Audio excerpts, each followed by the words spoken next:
ज्येष्ठ माह के चलते गर्मी से बचाव के लिए ठाकुर जी को खसखस के बंगले में किया विराजित। भीलवाड़ा ज्येष्ठ माह की शुरुआत से ही तापमान में बढ़ोतरी से घरों में कूलर, पंखे व एसी चलते हैं।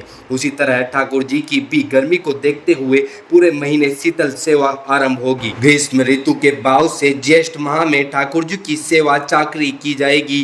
गर्मी में शीतलता देने के लिए ठंडक के तमाम इंतजाम किए जा रहे हैं। मंदिर पुजारी कल्याण ने बताया कि खसखस के बंगले में विराजित ठाकुर जी को गर्मी में शीतलता प्रदान करने के लिए भोग फलों के साथ ही शीतल पकवानों का लगाया जाएगा।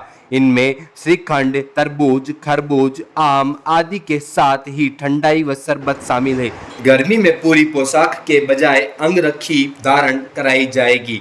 मोगरे की कलियों से श्रृंगार के कारण भक्तों को भगवान के दर्शन भी आसानी से हो सकेंगे।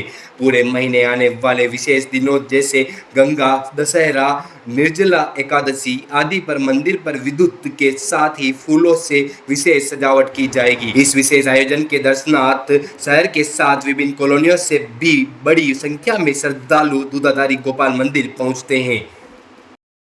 प्रारंभ हो चुका है। इसी के साथ ही नौतपा भी प्रारंभ हो चुका है, जिसको अपन रोहिणी तपना बोलते हैं। गर्मी अपने भयंकर प्रचंड पर है और करीब भीलवाड़ा में 45 डिग्री टेम्परेचर हो चुका है। तो ठाकुर जी की सेवा में भी परिवर्तन हुआ है, जिसको सेवा सुख बोलते हैं। ठाकुर जी की शीतल सेवा प्रारंभ हुई, जो इस ज्येष्ठ महीने पर्यंत तक चलेगी। इसके अंदर ठाकुर जी को खसखस का जो घास होती है उसका बंगला बना हुआ है। इसको गीला किया जाता है जल से।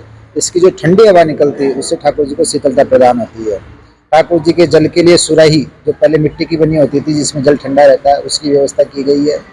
ठाकुर जी के खान पान में भी परिवर्तन है। ठाकुर जी के जैसे भोग में अमरस है, श्रीखंड है, खरबूजा है और ठंडई है, शरबत है। ये ठाकुर जी के भोग के अंदर परिवर्तन हुआ है। ठाकुर जी के वस्त्रों में भी परिवर्तन है, क्योंकि गर्मी है तो पहले जरी के वस्त्र आ रहे थे, वहाँ पर अब मलमल के वस्त्र आ रहे हैं। श्रृंगार में मोती आ रहे हैं। मोती ठंडा माना गया तो मोतियों का श्रृंगार है और मलमल के वस्त्र है। ठाकुर जी के इत्र सेवा में भी परिवर्तन है, क्योंकि जहाँ पर सर्दी में हीना आता है, केसर आता है, वहाँ पर अब गर्मी में गुलाब है और अपने खसखस का इत्र है, मोगरे का इत्र, ये काम में लिया जा रहा है।